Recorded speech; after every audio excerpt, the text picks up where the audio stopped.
الحمد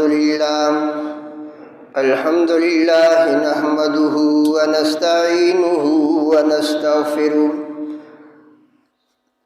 ونستغفره ونؤمن به ونتوكل عليه ونعوذ بالله من شرور أنفسنا ومن سيئات أعمالنا من يهده الله فلا مضل له ومن يضلله فلا هادي له ونشهد أن لا إله إلا الله وحده لا شريك له ونشهد أن سيدنا وسندنا وحبيبنا ونبينا وشفيعنا ومولانا محمدا عبده ورسوله أرسله بالحق بشيرا ونذيرا وداعيا إلى الله بإذنه وسراجا منيرا صلى الله عليه وعلى آله وأصحابه وبارك وسلم تسليما كثيرا كثيرا أما بعد فأعوذ بالله من الشيطان الرجيم بسم الله الرحمن الرحيم قال الله تبارك وتعالى في القرآن المجيد فمن زحزح عن النار وأدخل الجنة فقد فاز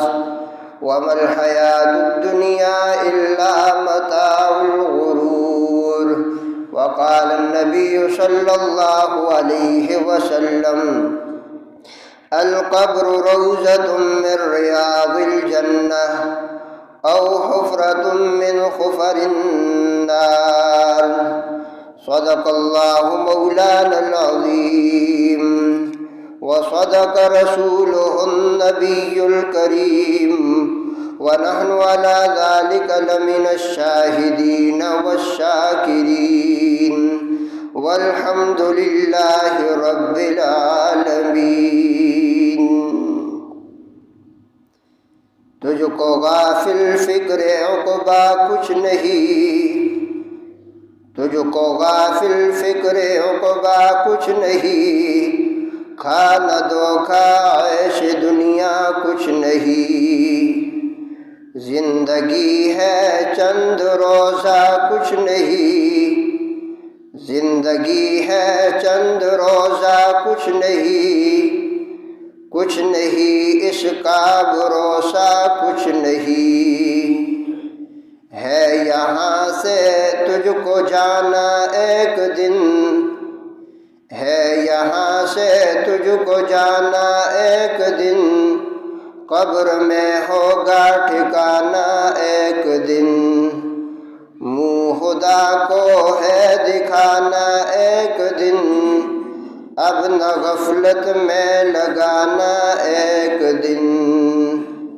چند روزہ ہے یہ دنیا کی بہار، چند روزہ ہے یہ دنیا کی بہار، دل لگا اس سے نہ غافل زینہار، عمر اپنی یوں نہ غفلت میں گزار، عمر اپنی یوں نہ غفلت میں گزار، ہوشیار محو غفلت ہوشیار، ہوشیار محو غفلت ہوشیار، تجھ کو غافل فکر عقبہ کچھ نہیں، کھانا دھوکا عیش دنیا کچھ نہیں، عیش و عشرت کے لیے انسان ہی،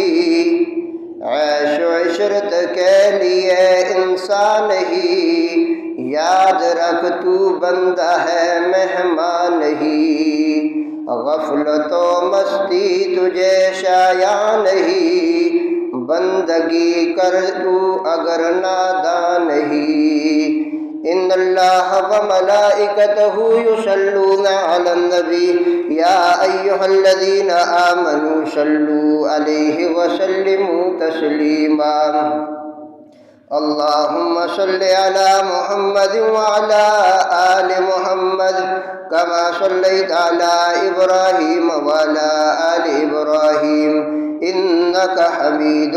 مجيد اللهم بارك على محمد وعلى آل محمد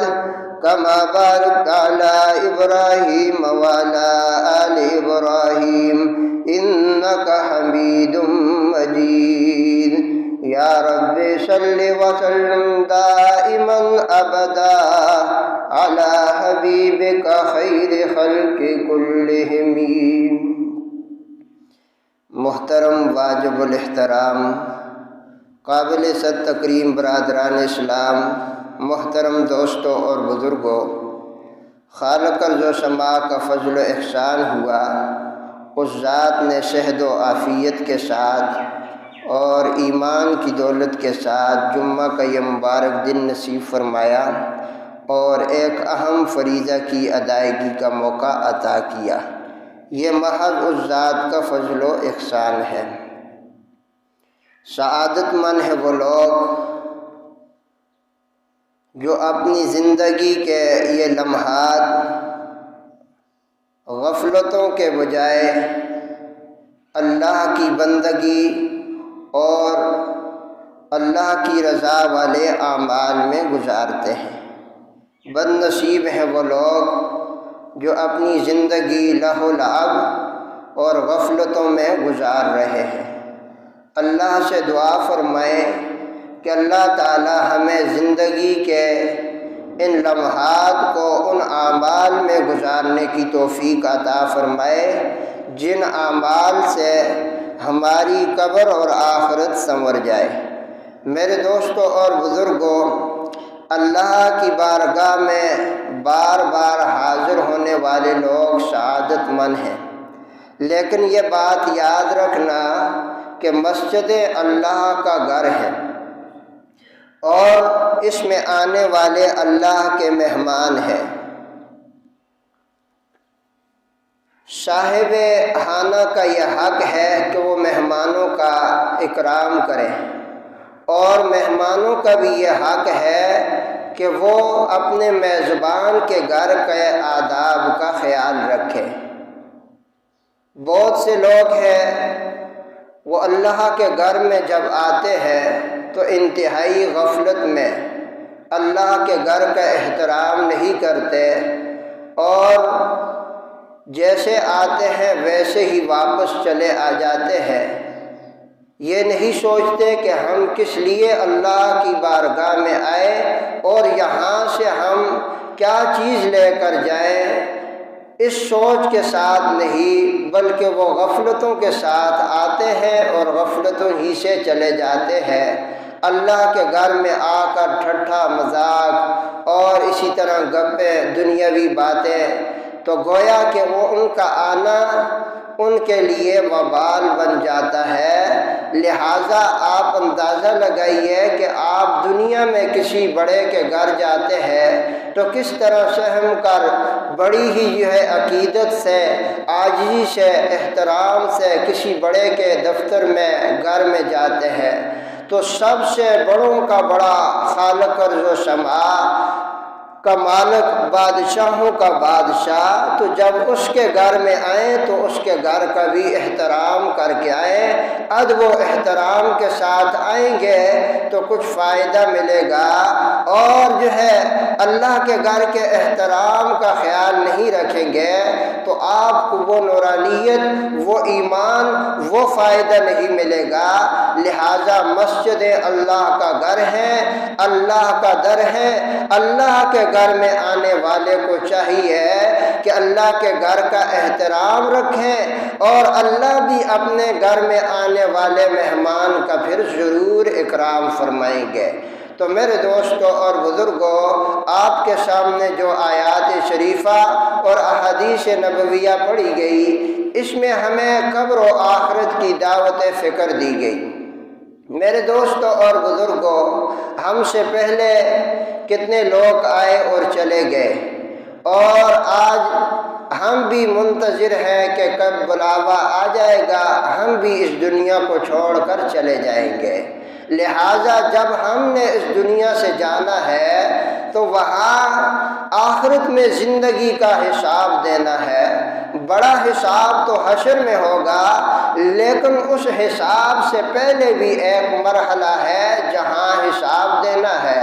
اور اس مرحلے، اس مقام اور منزل کا نام قبر ہے۔ اللہ کے نبی نے فرمایا،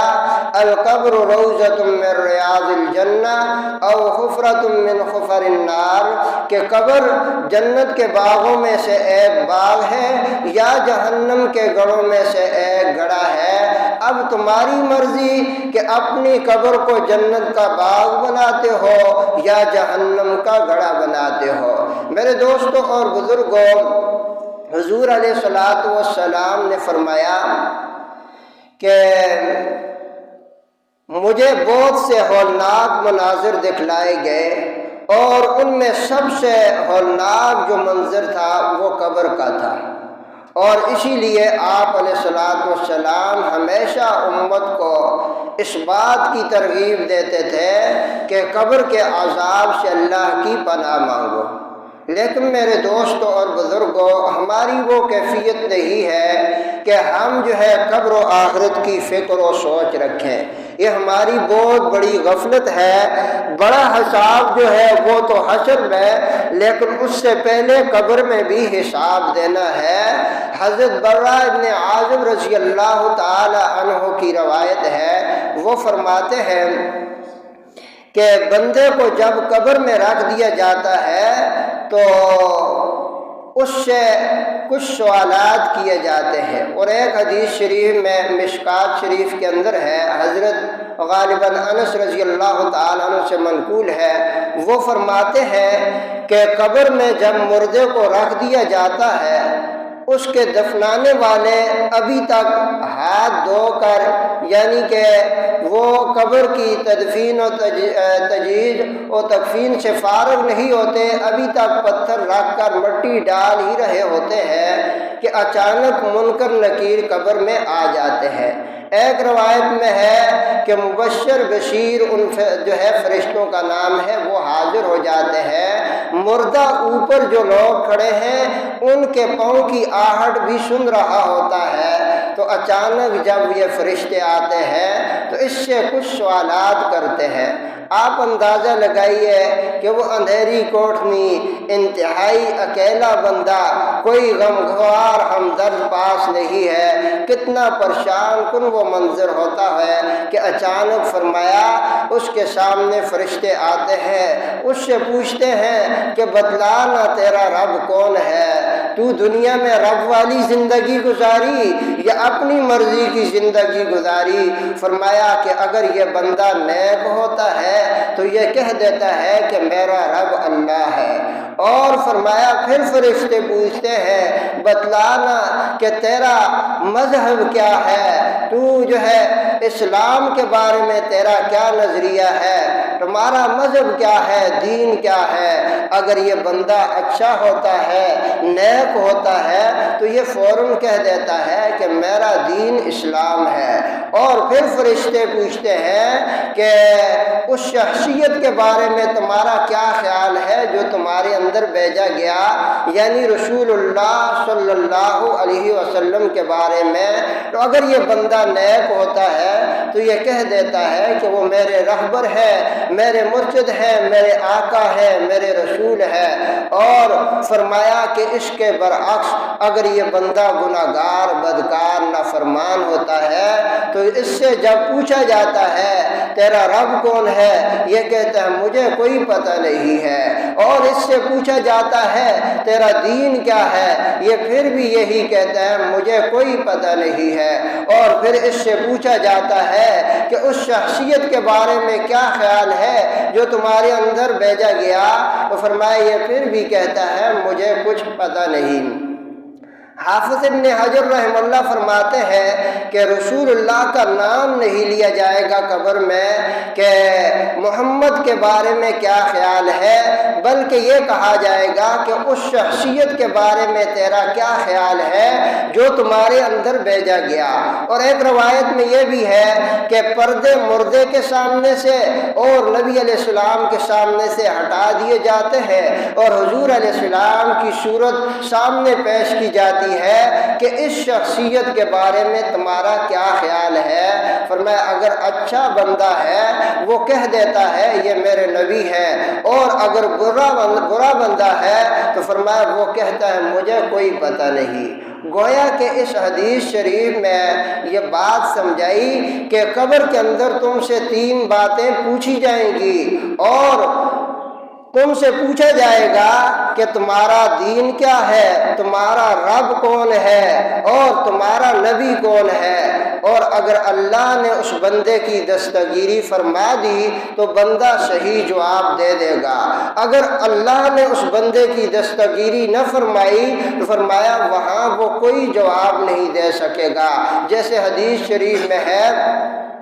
کہ یہ آگے سے کہے گا ہاں لا ادری، مجھے تو کوئی پتہ نہیں ہے۔ پھر دوسرا سوال پوچھا جائے گا، پھر کہے گا ہاں لا ادری، مجھے تو کوئی پتہ نہیں ہے، میرا دین کیا ہے، میرا مذہب کیا ہے، میرا رب کون ہے، اور جو ہے میرا نبی کون ہے۔ فرمایا دستگیری کس شخص کی ہوگی؟ قرآن کریم میں اس بات کو بھی سمجھا دیا کہ ان رحمت اللہ قریب من المحسنین، نیک لوگوں کی دستگیری ہوگی۔ یہ نہیں کہ دنیا میں ساری زندگی رب کی نافرمانی میں، رب کے دین سے بغاوت میں گزاری اور کہے کہ اللہ غفور الرحیم ہے۔ میرے دوستو اس میں کوئی شک نہیں، اللہ غفور الرحیم ہے، لیکن اللہ نے قرآن کریم میں صاف واضح کہہ دیا کہ ان رحمت اللہ قریب من المحسنین، میری رحمت اس شخص کے قریب ہوگی جو نیکوکار ہے، جو اچھا ہے، جو اپنے دین اور مذہب کا جو ہے خیال رکھتا ہے، محبت رکھتا ہے، تو اس شخص کی دستگیری ہوگی۔ تو میرے دوستو جب یہ پوچھا گیا کہ تمہارا رب کون ہے، دنیا میں اس شخص نے اگر اپنا رب ملازمت کو بنایا ہوا ہے، اپنا رب کھیتی باڑی کو بنایا ہوا ہے، اپنا رب کاروبار و دکان کو بنایا ہوا ہے، اپنا رب جو ہے دنیاوی مال و دولت شہرت کو بنایا ہوا ہے، تو وہاں فرمایا اس کی زبان سے یہ جواب نہیں نکل سکے گا۔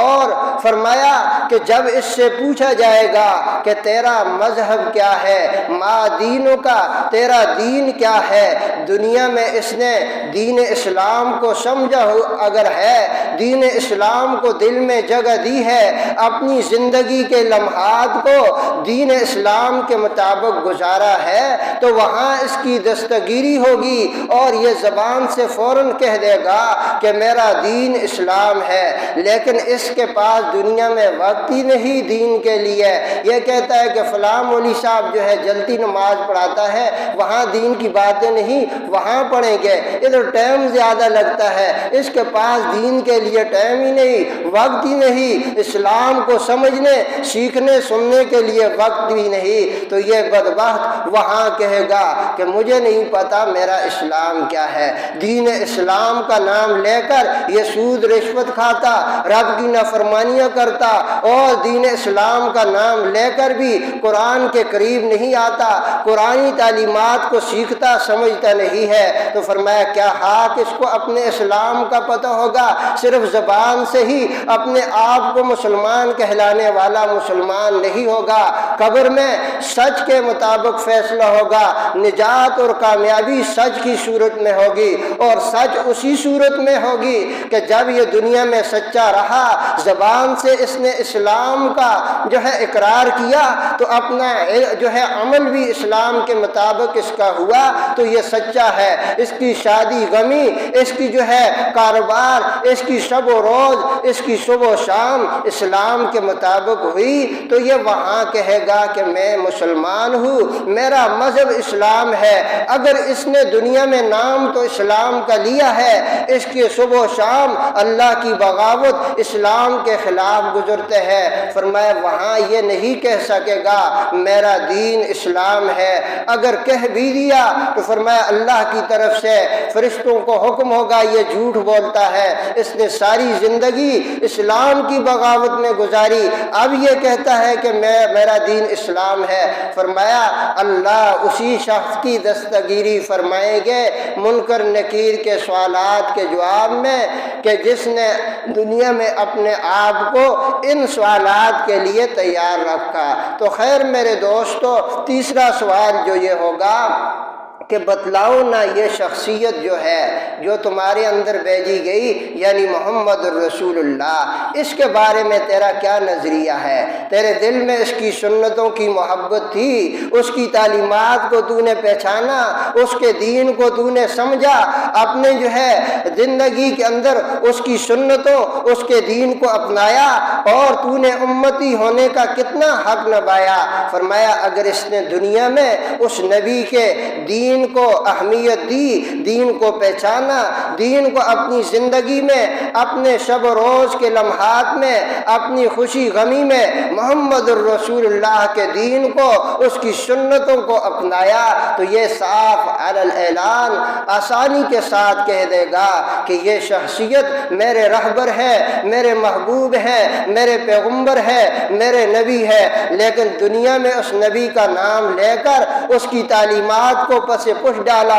اپنے گھروں سے اپنے جسم سے اس نبی کی سنتوں کو نکال دیا اور صرف زبان سے کہتا ہے کہ میں محمدی ہوں۔ فرمایا یہ جھوٹا ہے، وہاں یہ جواب نہیں دے سکے گا۔ اور حدیث شریف میں ہے کہ اگر اس نے صحیح جواب دے دیا تو اللہ کی طرف سے فرشتوں کو حکم ہوگا اس کی قبر کو کشادہ کر دیا جائے، جنت کی کھڑکیاں کھول دی جائیں، جنت سے بستر لا کر بچھا دیے جائے، اس کی قبر کو جو ہے خوشبو سے معطر کر دیا جاتا ہے، اور ایک حدیث میں ہے فرشتے کہتے ہیں آرام سے سو جا۔ اب یہ بڑی آرام و راحت سے اب قبر کی وہ عالم برزخ کی زندگی گزارے گا۔ اور اگر اس بد نصیب نے دنیا میں دو نمبری کی ہے، منافقت کی ہے، اپنے آپ کو مسلمان تو کہلاتا ہے، نہ کام مسلمانوں والے، نہ اخلاق مسلمانوں والے، نہ کردار مسلمانوں والا، تو فرمایا وہاں قبر میں جب یہ نامراد ہوگا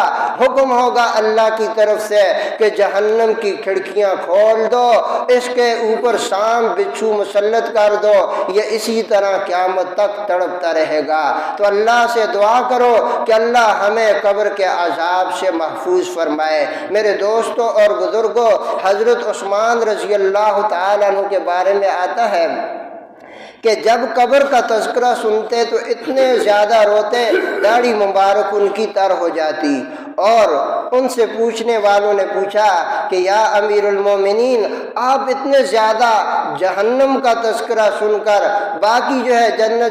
جہنم کے تذکرے سن کر نہیں روتے جتنا آپ قبر کا تذکرہ سنتے ہیں یا قبر سے گزرتے ہیں جتنا زیادہ آپ روتے ہیں؟ تو حضرت عثمان رضی اللہ تعالیٰ عنہ فرمایا قبر آخرت کی منزلوں میں سے پہلی منزل ہے، جو یہاں کامیاب ہو گیا امید ہے کہ آگے بھی اس کے لیے آسانیاں ہیں، جو یہاں نامراد ہو گیا آگے بھی اس کے لیے بربادی اور ذلت ہے۔ پھر اسی حدیث میں حضرت عثمان نے فرمایا کہ میں نے اپنے محبوب پیغمبر سے کئی دفعہ یہ سنا کہ میرے نبی نے فرمایا کہ میں نے بہت سے ہولناک مناظر معراج کے موقع پہ مجھے دکھلائے گئے، جہنم کے مناظر بھی اور مختلف جو ہے گناہگاروں کی سزائیں مجھے دکھلائی گئی، لیکن جو قبر کا ہولناک منظر ہے اس سے زیادہ کوئی بھی منظر جو ہے سخت نہیں تھا۔ اس لیے حضرت عثمان فرماتے کہ جب بھی میں قبر کا تذکرہ سنتا ہوں فوراً آنسو بہہ پڑتے ہیں کہ اس مشکل منزل سے کس طرح آسانی سے گزرا جائے گا۔ تو میرے دوستوں اور بزرگوں، ذرا ہم اپنے گریبانوں میں دیکھیں، غور و فکر کریں، آیا ہم اس منزل کی فکر میں کتنی جو ہے محنت کرتے ہیں؟ کیا ہمیں فکر ہے کہ ہم نے مرنا بھی ہے اور قبر اور حشر میں اور آگے محتلم مراحل سے گزرنا بھی ہے، رب کو ان زندگی کے لمحات کا جواب بھی دینا ہے۔ کبھی تنہائی میں بیٹھ کر ہم نے سوچا چند ایک لوگ ہیں جنہیں قبر اور آخرت کی فکر ہے، باقی ہم میں سے اکثریت ایسے ہیں انہیں قبر آخرت کی کوئی فکر نہیں ہے، بس انہیں یہی فکر ہے ہمیں شہرت مل جائے، ہمیں پیسہ مل جائے، اچھی کوٹھی ہو، اچھا ملازمت ہو، اچھا کاروبار ہو اور میری بڑی اتھارٹی پرسنالٹی ہو، لوگ واہ واہ کہے، آگے پیچھے چہل پہل ہو اور میری واہ واہ ہو۔ ہر ایک کی یہی فکر ہے اور کسی نے یہ نہیں سوچا اس تنہائی کوٹھنی میں بھی جانا ہے، وہاں بھی مجھے حساب و کتاب دینا ہے، منکر نکیر کے سوالات کے جوابات بھی دینے ہیں۔ حضرت عمر رضی اللہ تعالیٰ عنہ کے سامنے جب یہ حدیث بیان کی تو انہوں نے اللہ کے نبی سے پوچھا، اے اللہ کے نبی کیا ہم ہوش و حواس میں ہوں گے جب منکر نکیر کے سوالات کا جوابات دینا پڑے گا؟ تو حضور علیہ السلام نے فرمایا کہ ہاں، جس طرح تم اب دنیا میں ہوش و حواس میں ہو ایسے ہی ہوش و حواس میں ہوگے، لیکن فرمایا دستگیری اسی صورت میں ہوگی کہ دنیا میں سچے رہے، اسلام سے مخلص رہے، قرآن سے مخلص رہے، تو پھر وہاں تم جوابات دے سکو گے۔ تو میرے دوستوں اور بزرگوں، اللہ کو پہچانو، اللہ کی دین، اللہ کی تعلیمات، قرآنی تعلیمات، پیغمبر کی تعلیمات کو پہچانو، اور جب اس کو پہچانو تو پھر عملی صورت میں عملی طور پر اپنی زندگی کو قرآنی تعلیمات کے مطابق لے آؤ تو آگے مشکلیں نہیں ہوں گی، بڑی آسانی ہوگی، بڑے سکون سے قبر و حشر کے مراحل گزار دو گے۔ لیکن دنیا میں تم نے نہ اللہ کو پہچانا، نہ اللہ کے قرآن کو پہچانا، نہ پیغمبر خدا کو پہچانا، بات بات پر تمہارا تان، تمہارا اعتراض، تمہارا تانا پیغمبر پر، پیغمبر اسلام کی تعلیمات پر، اللہ کے دین پر، مسجد اور مولوی پر تمہاری بار بار انگلی اٹھتی ہے، بار بار اعتراض ہے، اور دنیاوی تعلیم کے اندر تمہیں کوئی اعتراض نہیں، پیغمبری تعلیمات کے اوپر تمہیں اعتراض ہے۔ تو یاد رکھنا کہیں یہ اعتراض، یہ تانا، یہ پیغمبر اسلام کی تعلیمات کے ساتھ لاپرواہی، یہ غفلت کہیں تمہیں لے نہ ڈوبے، کہیں تمہیں برباد نہ کر دے، کہیں مشکلوں میں نہ پھنسا دے۔ اسلام کے ساتھ مخلص ہو کر رہو۔ آج کی دنیا غیر مخصوص طریقے سے نئی نسل کے ذہنوں کے اندر سے خوف خدا مٹایا جا رہا ہے، قرآن سے محبت کو مٹایا جا رہا ہے، دین اسلام پہ چلنا اور عقیدے کی حفاظت، یہ چیزیں آہستہ آہستہ ہمارے ذہنوں سے مٹائی جا رہی ہے اور ہمیں محسوس بھی نہیں ہوتا۔ ہمیں ہمارے استاد جو ہوتے ہیں دنیاوی تعلیمات کے، وہ ہمیں ایک غیر مخصوص طریقے سے باتوں باتوں میں کہہ دیتے ہیں کہ پردہ کہاں سے آیا، اسلام میں تو پردہ ہے ہی نہیں، یہ مولویوں نے ویسے اپنی دکانیں بنائی ہوئی ہیں، قرآن خود سیکھو، خود پڑھو، نہ جاؤ مسجد کو، کیوں جاتے ہو مدرسے کو، یہ ویسے انہوں نے یہ غیر مخصوص طریقے سے تمہیں آہستہ آہستہ آہستہ آہستہ تمہیں پیغمبری تعلیمات سے دور کیا جا رہا ہے۔ یاد رکھنا کہ اللہ کے دین کا باغی دنیا میں بھی برباد ہے، آخرت میں بھی برباد ہے، اسے کبھی بھی سکون نہیں ملے گا۔ یاد رکھنا اللہ کے دین سے تم نے اگر بغاوت کی، اللہ کے دین سے دو نمبری کی، چند روزہ زندگی گزار دو گے لیکن یہ بھی مشکل، اگلی زندگی بھی مشکل ہوگی۔ میرے دوستوں اور بزرگوں، آپ اندازہ لگائیے کہ دنیاوی تعلیمات کے اوپر لاکھوں روپے لگائے جاتے ہیں، اور اس کے بعد یہی نئی نسل سب سے پہلا ان کا اعتراض دینی تعلیمات کے اوپر ہوتا ہے، سب سے پہلا اعتراض ہوتا ہی پردے پہ ہے کہ اسلام میں پردہ ہے ہی نہیں۔ وجہ یہ ہوتی ہے کہ یہ لوگ اللہ کے دین سے زیادہ قرب نہیں رکھتے، دینی محفلوں میں نہیں بیٹھتے، تو یہی وجہ ہے کہ نفس و شیطان ان پہ وار کرتا ہے اور ان کو گمراہ کر دیتا ہے۔ ایک بزرگ نے یہ واقعہ لکھا، غالباً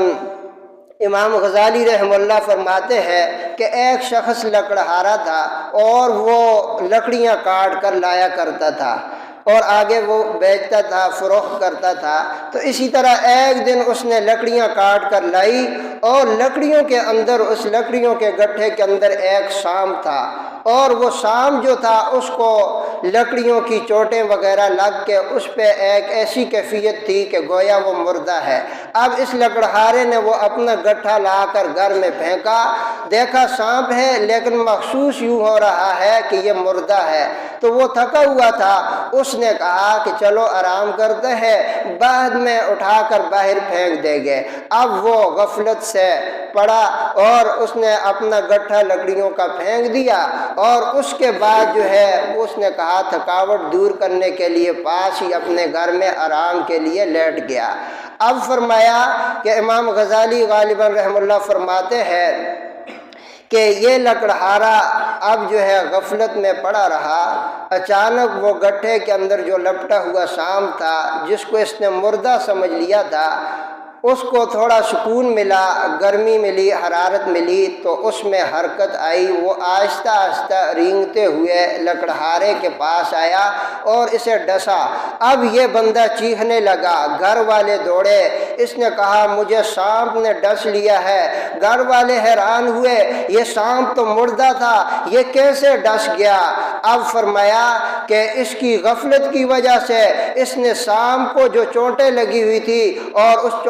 چوٹوں کی وجہ سے وہ سانپ جو ہے اس کے اندر مردہ پن تھا، لیکن جیسے ہی اسے تھوڑا سکون ملا، حرارت ملی، تو فوراً وہ ڈس لیا۔ امام غزالی رحمہ اللہ یہ واقعہ لکھنے کے بعد فرماتے ہیں یہی صورت نفس و شیطان کی ہے۔ اب اس کو ریاضتوں کی چوٹیں جب لگتی ہے، جب اللہ کی چوٹیں لگتی ہے، نماز اعمال صالحہ کی چوٹیں لگتی ہے، جب جو ہے یہ دینی محفلوں میں بیٹھتا ہے، اللہ نبی کے تذکرے سنتا ہے، نفس و شیطان کو چوٹیں لگتی ہے، یہ مردہ ہو جاتا ہے۔ انسان سمجھتا ہے کہ اب یہ نفس و شیطان مردہ ہو گیا ہے۔ اچانک جب یہ غافل ہو جاتا ہے اعمال صالحہ سے، تو فوراً وہ نفس و شیطان اس پہ وار کرتا ہے، اس کے مذہب، عقیدے، ایمان پہ۔ جس طرح اس لکڑہارے نے غافل ہو کر مردہ سمجھ کر سانپ کو چھوڑ دیا، ایسے ہی یہ انسان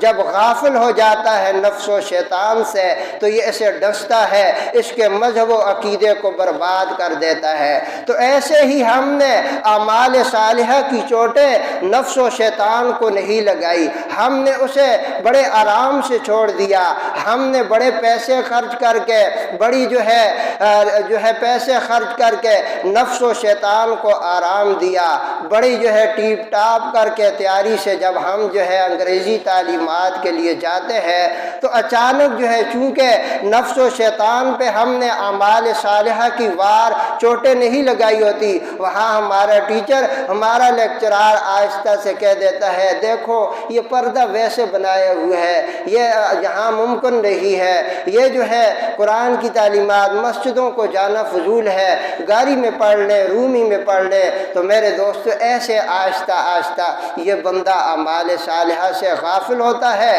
اور اس کو وہ نفس و شیطان وار کر کے گمراہ کر دیتا ہے۔ تو موجودہ معاشرے میں یہی کیفیت ہے۔ دنیاوی تعلیم یہ وقت کی ضرورت ہے، اسے ضرور حاصل کرنا چاہیے، اس کے بغیر اب چارہ نہیں ہے۔ دنیاوی تعلیم، انگریزی تعلیم وقت کی ضرورت ہے، لازماً حاصل کرنی چاہیے، لیکن اس کے لیے جو ماحول ہے یہ ہمارے مذہب، ہمارے عقیدے کے لیے وہی زہر ہے جو شام جیسا ہے، وہی ہے کہ آہستہ آہستہ خوف خدا سے ہمیں دور کرتا جا رہا ہے۔ تو ہمیں سوچنا چاہیے ہے کہ ایسا ماحول اس تعلیمات کو دینا، ان دنیاوی انگریزی تعلیمات کو وہ ماحول دیا جائے کہ اس کے ساتھ ساتھ ہمارا مذہب، ہمارا کلچر، ہماری اسلامی تعلیمات سے ہمارا جو لگاؤ ہے اس میں خلل نہ آئے۔ اگر خلل آ گیا تو یہی تعلیم ہمارے ایمان عقیدے کو برباد کر رہی ہے اور آئندہ بھی کر دے گی۔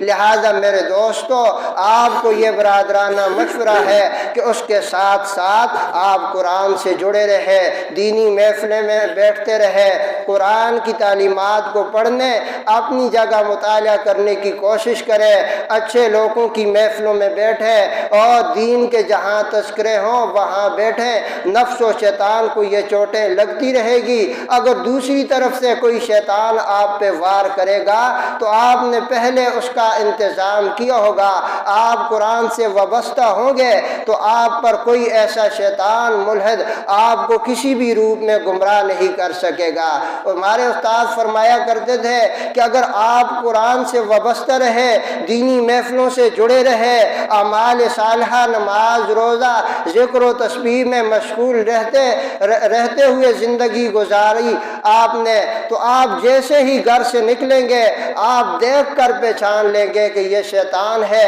یہ فتنہ ہے، یہ میرے مذہب کا، میرے عقیدے کا، میرے دین کا دشمن ہے۔ اگر آپ قرآن سے دور رہے، دینی محفلوں میں نہیں بیٹھتے، اعمال صالحہ آپ کی زندگی میں نہیں ہے، تو میرے دوستو، استاد محترم فرمایا کرتے تھے کہ آپ آہستہ آہستہ آپ کو محسوس بھی نہیں ہوگا، آپ اللہ سے، اللہ کے قرآن سے، اللہ کے پیغمبر سے بہت دور ہو جائیں گے۔ تو دعا فرمائیں کہ اللہ تعالی ہمیں گمراہیوں سے بچائے، اللہ تعالی ہمیں اپنے دین و مذہب کے ساتھ حقیقی معنوں میں وابستگی اور حقیقی محبت ہمیں نصیب فرمائے، اور موت سے پہلے ہمیں قبر کی تیاری کی توفیق عطا فرمائے، غفلتوں سے اللہ ہمیں بیدار ہونے کی توفیق عطا فرمائے۔ سنت اللہ۔